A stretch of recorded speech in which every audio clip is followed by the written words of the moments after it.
शुरू। नमस्कार, मेरा नाम विवेक मिश्रा है और आप देख रहे हैं राजनीति मंथन यूट्यूब चैनल। सबसे पहले आप सभी दर्शकों का इस खास कार्यक्रम में स्वागत है। आज का हमारा टॉपिक है बदलते हुए राजनीति में स्वतंत्र विचार। तो आइए सबसे पहले अपने मेहमानों से आपको रूबरू कराते हैं। हमारे बीच श्री मनोज सिंह जी, जो कांग्रेस पार्टी के जिला अध्यक्ष हैं। नमस्कार। हमारे बीच व्यापार मंडल के अध्यक्ष श्री विनोद यादव जी।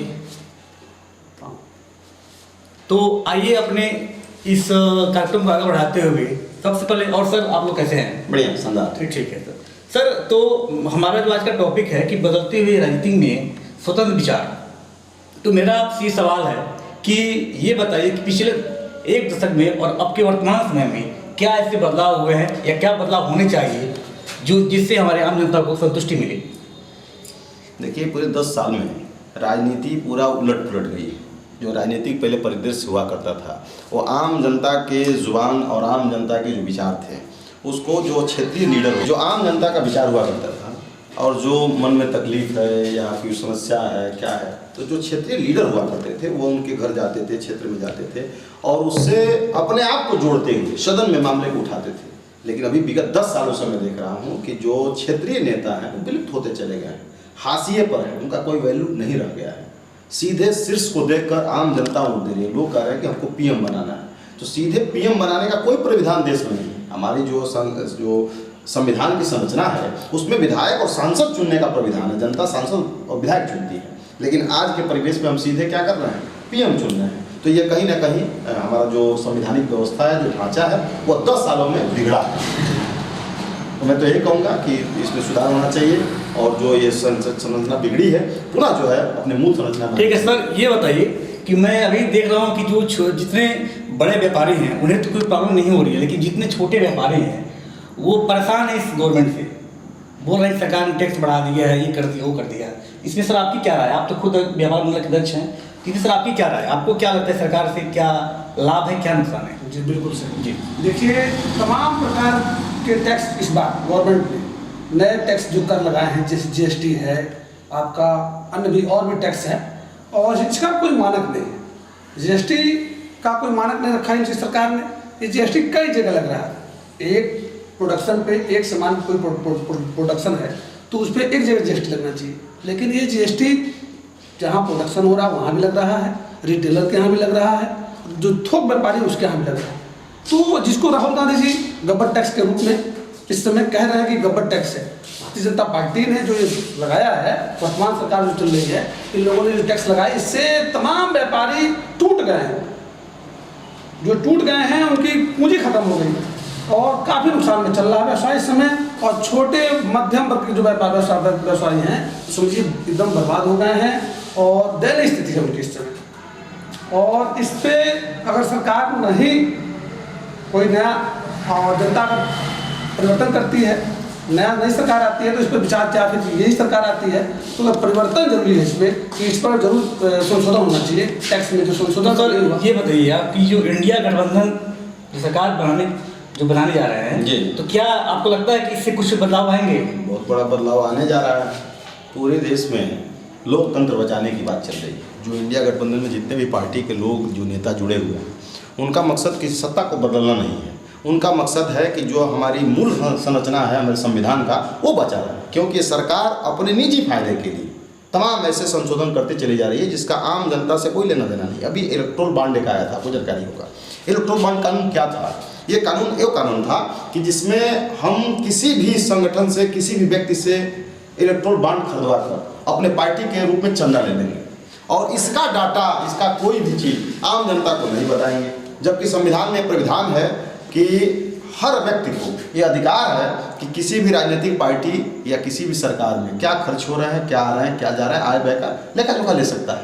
लेकिन इस सरकार ने अपने निजी लाभ के लिए कानून बना दिया। ये संविधान से छेड़छाड़ है। जब ये मामला सुप्रीम कोर्ट पहुंचा तो सुप्रीम कोर्ट ने इसको जो है अवैध करार दे दिया। यानी अवैध कानून बनाकर अपना निजी लाभ हो रहा था, यानी कहीं ना कहीं हमको मूल संरचना में डिस्टर्बिंग की जा रही थी। इसके लिए ये गठबंधन बना हुआ है और ये गठबंधन जो है बहुत बड़ा परिवर्तन लेकर आ रही है, सत्ता में परिवर्तन होने जा रहा है। ठीक है सर, मैंने एक चीज़ देखा है कि जितने सोशल साइट्स हैं उस पर लोगों की अपनी तमाम अपनी ओपिनियन होती है, वही लोग पोस्ट करते हैं जी। तो उसका दो चीज़ मैं आपसे जानना चाहता हूँ कि क्या उसका कहीं ना कहीं उसका एडवांटेज भी है और डिसएडवांटेज भी है। एडवांटेज ये है कि मान लीजिए कि जो जिस पार्टी से उस पार्टी का वो फेवर कर रहा है उसका जी। पोस्ट कर रहा है, आज जो है उस पार्टी को कुछ गलत वर्ड भी यूज कर रहा है उसको, जी। मतलब वो गलत पोस्ट कर रहा है। तो इसमें सर आपकी क्या राय है कि क्या सोशल साइट से जो हम पोस्ट कर रहे हैं क्या वो सही है या गलत है? देखिए और क्या कैसे पोस्ट करना चाहिए हमें? देखिए आपको जानकारी होगा कि हमारे जितने भी ऋषि मुनि रहे, विद्वान जन रहे, शिक्षक रहे और सरकारें रहे, वो बच्चों के पढ़ाई पर जोर देती थी कि पढ़ो, ताकि आपका वो नॉलेज डेवलप हो सके कि क्या सही और क्या गलत, उसमें आप फर्क कर सकें। लेकिन जब पढ़ाई लिखाई थोथी बताई जाएगी, जब अपना देश का जिम्मेदार व्यक्ति, देश का नेता कहेगा मैं तो पढ़ा लिखा नहीं हूँ, देखो मैं इस पद पर आ गया हूँ, बिना पढ़ाई लिखाई के भी कुछ हो सकता है, ठीक है। तो जब इस तरह का स्लोगन दिया जाएगा, स्कूली शिक्षा को टफ किया जाएगा, शिक्षा के रेट को बढ़ा दिया जाएगा। आज ही मैं सुना हूँ कि बच्चों का जो है LKG में अपने क्षेत्र में रूरल एरिया में 25,000 रुपये सालाना उसका जो है फीस लग रहा है। 25,000 का सोचिएगा, यानी कहीं ना कहीं आम जनता के परिवार से शिक्षा को खत्म करने का प्रयास किया जा रहा है। आपको जानकारी है कि सरकार ने एक कानून बनाया है जिसमें 16 साल के नीचे के बच्चों को कोचिंग नहीं पढ़ा सकते हैं। पढ़ाने वाला और पढ़वाने वाला दोनों जेल जाएगा। ये क्या है? बच्चा अपने बचपन में नहीं पढ़ेगा तो कब बूढ़ा होगा तो पढ़ेगा। ये कहीं ना कहीं शिक्षा से व्यक्ति को जो दूर कर लिया जाएगा, तो व्हाट्सएप पर क्या आ रहा है उसके दिमाग में इतना सेंस नहीं रह जाएगा कि गलत है कि सही है। तो वो जिसका फॉलोअर होगा उसको फॉलो करता चला जाएगा, जिस भी पार्टी का फॉलोअर हो जाएगा उसी को अंधभक्त आजकल कहा जा रहा है। आँख उसके बंद हो जाएंगे, उसको दिखाई नहीं देगा क्या गलत क्या सही। हम स्वतंत्र देश के नागरिक हैं और हम किसको फॉलो करेंगे किसको नहीं फॉलो करेंगे ये हमारे विवेक के द्वारा निर्धारित होगा। और जब विवेक ही शून्य हो जाएगा तो जिसके पीछे लग जाएंगे उसके पीछे चलते रहेंगे। इसलिए वो एक तरीके से हम ये कहेंगे कि विवेक को जो है खोलने के लिए शिक्षा पर ध्यान होना चाहिए और हर व्यक्ति पढ़ाई लिखाई करेगा तो अच्छा बुरा की पहचान कर सकेगा। सर आप ये बताइए कि इस लोकतंत्र में सबको बोलने का अधिकार है, बिल्कुल है। जब लोकतंत्र है तो हम अपने विचारों को व्यक्त कर सकते हैं जी, जी। लेकिन ये बताइए कि इसमें क्या होता है कि आम आदमी अगर कुछ बोल दे किसी पार्टी के विरुद्ध तो उसके ऊपर कुछ कार्रवाई हो जाती है, लेकिन कोई अगर लीडर बोलता है तो उसके ऊपर कोई कार्रवाई नहीं होती। ऐसा क्यों होता है? ये समाज जब लोकतंत्र है तो सबके साथ वही मतलब डिसीजन लिया जाए जो एक आम आदमी के साथ होता है। तो ऐसा क्यों नहीं होता है कि जो कोई बड़ा लीडर कुछ अगर अपोजिट साइड के बारे में कुछ गलत बोलता है उसके ऊपर कोई कार्रवाई क्यों नहीं की जाती है? देखिए तो संविधान में एक अधिकार है, संविधान में सबको समानता का अधिकार है। लेकिन इस समय जो ये सरकार चल रही है मेरे देखने में ये सरकार तानाशाही सख्त सरकार है। इसमें तमाम नियम इन लोगों ने संविधान के विरुद्ध जाके और तमाम ये सरकार जो चल रही है ये संविधान के खिलाफ चल रही है। जो संविधान में तमाम लोगों को जो अधिकार है उस अधिकार से वंचित किया जा रहा है। तमाम लोगों को जो चीज़ नहीं भी होना है, जो नियम कानून जो है उसको तोड़ के धज्जियाँ उड़ा के और कार्रवाई हो रही है। तमाम लोगों पे देखने को मिल रहा है। तमाम ऐसी घटनाएं घटित हो रही हैं कि उस पर कार्रवाई हो रही है। ED CD देखिए जहाँ का दुरुपयोग किया जा रहा है, दुरुपयोग करके तमाम लोगों को प्रताड़ित किया जा रहा है।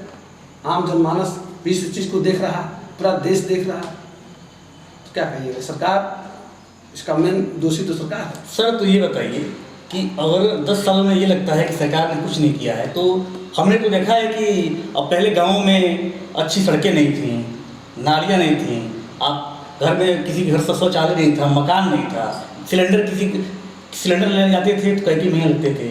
तो सरकार ने तो बदलाव तो किया है जो हमने देखा है। तो फिर आपके नज़र में क्या ऐसा है कि वो सरकार को अपने चाहते थे? गाँव में सड़क नहीं थी, जाते कैसे थे?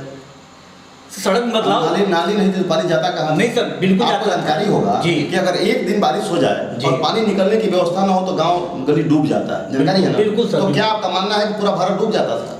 नहीं सर, डूब जाता था, डूबता नहीं था, लेकिन परिवर्तन ही होगा। देखिए क्या है, ये सड़क है, नाली है, वो बनेगा खराब होगा, बनेगा खराब होगा, ये प्रक्रिया चलती रहती है। ये सड़कें थी जी, ठीक है, तभी तो लोग यहाँ से दिल्ली लखनऊ बम्बई जाते थे, खेत होके जाते थे। यह कहना बिल्कुल उचित नहीं है कि नहीं थी।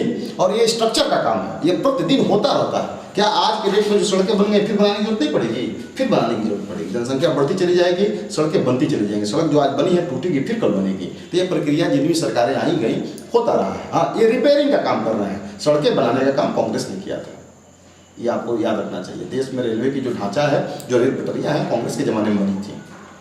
जो स्कूल कॉलेज नाली ये सब बने हुए थे स्ट्रक्चर, बिजली खम्भा, बाटलिंग प्लांट, गैस सबके घरों में पहुंचा हुआ था। हाँ ये है कि उसको रिपेयर किया जाता, जो भी सरकारें आएंगी रिपेयरिंग करेंगी। हाँ ये है कि सरकार ने ब्रांडिंग ज़्यादा किया है, ये मैं मान सकता हूँ कि बोर्ड लगवाया, प्रचार करवाया कि हमने बना दिया बना दिया बना दिया। तो ये जो स्लोगन है प्रचार का, एडवर्टाइजिंग का, जैसे मैं आपसे बात पूछ रहा हूँ, जैसे कि क्लोजअप का प्रचार आता है, कोलगेट का प्रचार आ रहा है, मेरा उससे मतलब नहीं है, मैंने किसी भी वस्तु का प्रचार टीवी पर आ रहा है, तो लगातार क्यों आ रहा है? हाईलाइट करने के लिए, हाईलाइट करने के लिए, ताकि आपके दिमाग में बना रहे कि हाँ ये है। आप दुकान पर जाए तो आपके मुंह से वही बात निकले। बस इसके लिए मोनोपोली तैयार की जा रही है प्रचार और ब्रांडिंग के माध्यम से। नहीं तो इस सरकार ने, आपको अगर हमसे क्वेश्चन करना चाहते हैं तो क्वेश्चन आप हमसे ये करिए कि 2014 से पहले देश पर कितना कर्जा था, आज कितना कर्जा है। आप हमसे बात करिए कि 2014 के पहले डॉलर के मुकाबले रुपया की कीमत क्या थी, आज पूछिए क्या है। आज हमसे पूछिए, आप हमसे पूछिए कि धारा 170 का क्या मतलब होता है। धारा 170 बाबा रामदेव पर क्यों नहीं लागू हुआ? क्यों बाबा रामदेव ने गलत विज्ञापन देकर आम जनता के बीच में इस बात को डालने का प्रयास किया कि कोरोनिल जो बना रहे हैं उसी से कोविड ठीक होगा, वो जो एलोपैथ की दवाइयाँ काम नहीं करेंगी। इस तरह का फोबिया लोगों के दिमाग में बढ़ने का काम क्यों किया? जो आज सुप्रीम कोर्ट में ये मामला फंसा हुआ है और उनको जो है जाके माफ़ी मांग रहे हैं, तो माफ़ी अब जनता से मांग के क्या करेंगे? जनता को तो आपने गुमराह कर दिया। और धारा 170 क्या है? ये आयुष विज्ञान के तहत जो अगर भ्रामक प्रचार करेगा, यानी दवाइयों के माध्यम से उस पर धारा 170 लगेगी, उसमें जेल होगा। लेकिन वो धारा प्रभावी क्यों नहीं हुआ? क्योंकि जब वो उसका प्रचार कर रहे थे तो भारतीय जनता पार्टी के 2 केंद्रीय मंत्री उनके मंच पर खड़े थे। तो अपने निजी स्वार्थ के लिए आम जनता के जीवन को हाथ में झाँक डाल देना, इस पर बात करिए। सड़क तो थी सर, नाली भी थी, स्कूल भी थी, उसी स्कूल में से हम आप पढ़े हैं, क्यों? ठीक है ठीक है सर, बिल्कुल सही, आपकी बात सही है। ठीक है, तो चलिए आज के लिए बस हमारे कार्यक्रम में आने के लिए आपको बहुत बहुत धन्यवाद, और आपने अपना बेशकीमती समय दिया यहाँ पे आने के लिए। और फिर अगले टॉपिक पे हम फिर बात करेंगे बाद में। फिर आज के लिए इतना ही, बहुत बहुत धन्यवाद।